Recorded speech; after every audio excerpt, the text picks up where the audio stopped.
بسم اللہ الرحمن الرحیم۔ میرے محترم بھائیوں اور دوستوں، امام حاکم شہید نے مستدرک حاکم میں حضرت جابر رضی اللہ عنہ سے ایک لمبی روایت نقل فرمائی ہے جو صحیح سند کے ساتھ مروی ہے، اور اس حدیث کو امام منذری رحمہ اللہ نے الترغیب و الترہیب میں نقل کیا ہے۔ حضرت جابر رضی اللہ عنہ فرماتے ہیں کہ آپ صلی اللہ علیہ وسلم نے ایک دفعہ گھر سے باہر تشریف لا کر فرمایا کہ پچھلی امتوں میں سے اللہ کا ایک بندہ نے اپنے گھر بار، عزیز و اقارب سب کچھ چھوڑ کر سمندر کے بیچ میں پہاڑ نما ایک ٹیلی تھا، اس میں جا کر عبادت کرنا شروع کر دی۔ وہ سمندر اتنا وسیع تھا کہ اس ٹیلی کے ہر جانب 4,000 فرسخ دوری تک سمندر تھا۔ وہاں پر کھانے کی کوئی چیز نہیں تھی اور سمندر کا پانی بھی بالکل نمکین تھا۔ اللہ نے اپنے فضل سے اس میں انار کا ایک درخت اگا دیا اور انگلی کے برابر میٹھے پانی کا چشمہ جاری کر دیا۔ یہ عابد دن رات 24 گھنٹہ اللہ کی عبادت میں گزارتا تھا اور 24 گھنٹے میں انار کا ایک پل کھا لیتا تھا اور میٹھے پانی کے چشمہ سے پانی کا ایک گلاس نوش فرما لیتا۔ اسی حالت میں 500 سال گزر گئے۔ 500 سال کے بعد جب اس عابد کے موت کا وقت آیا تو اس نے اللہ تعالیٰ سے یہ دعا مانگی کہ سجدہ کی حالت میں اس کی روح پرواز کر جائے اور اس کی نعش، مٹی وغیرہ ہر چیز پر حرام کر دی جائے اور قیامت تک سجدہ کی حالت میں صحیح سالم رہے۔ تو اللہ تعالیٰ نے اس کی دعا قبول فرمائی۔ سجدے کی حالت میں اس کی موت ہو گئی اور اللہ تعالیٰ نے وہاں ایسا انتظام رکھا ہے کہ قیامت تک وہاں کسی انسان کی رسائی نہیں ہو سکتی۔ قیامت کے دن اس عابد کو اللہ کے دربار میں حاضر کیا جائے گا۔ اللہ تعالیٰ فرشتوں سے فرمائے گا کہ میرے اس بندے کو میرے فضل سے جنت میں داخل کر دو۔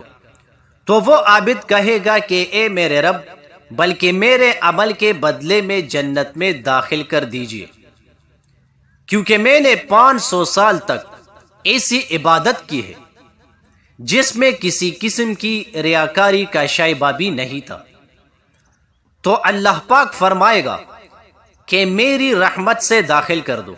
تو وہ بندہ کہے گا کہ میرے عمل کے بدلے میں داخل کر دیجئے۔ تو اس پر اللہ فرمائے گا کہ اس کے عمل اور میری دی ہوئی نعمتوں کا موازنہ کرو۔ تو موازنہ کر کے دیکھا جائے گا کہ اللہ نے جو اس کی بینائی عطا فرمائی ہے، صرف بینائی کی نعمت اس کی 500 سال کی عبادت کا احاطہ کر لے گی۔ اس کے بعد پورے جسم میں کان کی نعمت، زبان کی نعمت، ہاتھ کی نعمت، ناک کی نعمت، پیر کی نعمت، دل و دماغ کی نعمت، ان سب کا بدل باقی رہ جائے گا۔ پھر ان کے علاوہ جو اللہ نے 500 سال تک میٹھا پانی پلایا ہے اور انار کا پل کھلایا ہے، ان تمام کا بدلہ باقی رہ جائے گا۔ تو اللہ پاک فرمائے گا کہ اس کی 500 سال کی عبادت سو صرف ایک نعمت کے بدلے میں ختم ہو گئی۔ ہماری باقی نعمتوں کا بدل کہاں ہے؟ لہذا اس کو جہنم میں داخل کر دو۔ تو فرشتے اسے گھسیٹ کر جہنم کی طرف جانے لگیں گے تو وہ چلانے لگے گا کہ اے میرے رب، محض اپنی رحمت سے مجھے جنت میں داخل کر دیجئے۔ تو اللہ کی طرف سے اسے کہا جائے گا کہ تجھے تو اپنی 500 سال کی عبادت پر بڑا ناز تھا، اب تیری عبادت کہاں چلی گئی؟ اور خطرناک سمندر کے بیچ میں نے تجھے انار کے پھل کھلائے اور 500 سال تک مسلسل میٹھا پانی پلایا، میری ان نعمتوں کے بدلے تم کیا لائے ہو؟ تو وہ کہے گا اے میرے رب، تو اپنی رحمت سے مجھے جنت میں داخل فرما، تیری رحمت کے بغیر کچھ نہیں ہو سکتا۔ پھر آخر میں جب حجت تمام ہو جائے گی تو اللہ تعالیٰ فرمائے گا میری رحمت و فضل کے ذریعے اس کو جنت میں داخل کر دو۔ تو پھر وہ اللہ ہی کی رحمت کے ذریعے جنت میں داخل ہو سکے گا۔ ملک الموت کا شکار۔ ابن ابی خاتم میں ہے کہ ایک انصاری کے سرحان ملک الموت کو دیکھ کر نبی کریم علیہ السلام نے فرمایا، ملک الموت، میرے صحابی کے ساتھ آسانی کیجیے۔ ملک الموت نے جواب دیا کہ اللہ کے رسول صلی اللہ علیہ وسلم تسکین خاطر رکھیے اور دل خوش کیجیے۔ واللہ میں خود با ایمان کے ساتھ نہایت نرمی کرنے والا ہوں۔ سنو یا رسول اللہ صلی اللہ علیہ وسلم، قسم ہے خدا کی، دنیا کے تمام ہر کچے پکے گھر میں، خواہ وہ خشکی میں ہو یا تری میں، ہر دن میں میرے 5 پیرے ہوتے ہیں۔ ہر چھوٹے بڑے کو میں اس سے بھی زیادہ جانتا ہوں جتنا وہ خود اپنے آپ کو جانتا ہے۔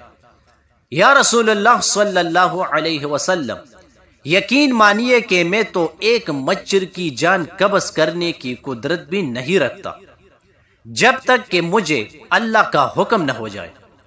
حضرت جعفر رحمہ اللہ کا بیان ہے کہ ملک الموت کا دن میں 5 وقت ایک ایک شخص کو ڈھونڈ بال کرنا یہی ہے کہ آپ 5 نمازوں کے وقت دیکھ لیا کرتے ہیں۔ اگر وہ نمازوں کی حفاظت کرنے والا ہے اور فرشتے اس کے قریب رہتے ہیں اور شیطان اس سے دور رہتا ہے، اور آخری وقت میں فرشتہ اسے لا الہ الا اللہ محمد الرسول اللہ کی تلقین کرتا ہے۔ جزاک اللہ۔